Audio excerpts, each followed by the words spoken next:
iba't ibang ahensya ng gobyerno ang pagbibigay ng negosyo sa mga TESDA graduates na wala pa ring trabaho sa programang TESDA Espesyalista Technepreneurship Program. Nagpapatrol, Bang Balita. Kumikita ng 4 hanggang 600 piso araw-araw si Janet Noble, isa sa mga manikurista sa Terminal 3 ng Batangas Port.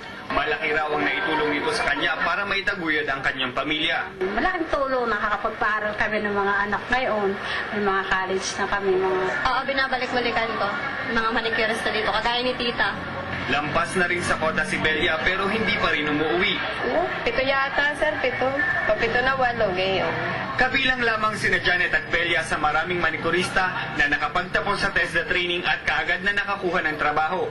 Bagamat marami ang nabigyan ng pagkakataon, marami pa rin ang hindi pinapalad. Katunayan, nasa 32% o halos kalahating milyong TESDA graduates ang walang mapasukang trabaho. Saan sila pupunta? So kailangan talagang turuan silang magtayo ng negosyo. So in this case, ang ating target ay, ang focus pala is to go into business. So we are training them, we are certifying them para magtayo sila, mag-create ng sarili ng negosyo. Bagay na tinututukan ngayon ng mga ahensya ng gobyerno sa Batangas tulad ng DTI, DOLE at TESDA. Are entering into an agreement, a working agreement, para dun sa kanilang specialista. Kanina, formal lang pinirmahan ng Memorandum of Understanding ng TESDA Specialista Technepreneurship na naglalayong magkakaisa ang nasabing mga tanggapan para makapagbigay ng negosyo sa mga TESDA graduates. We can give as much as 100, 200,000 for group entrepreneurship.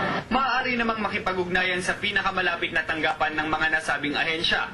Inaasahan namang mas marami pang Batanggenyo ang maiengganyong magnegosyo lalo't ito ang magandang pagkakataon para magsimula ng hanap buhay. Val Balita, Patrol ng Pilipino.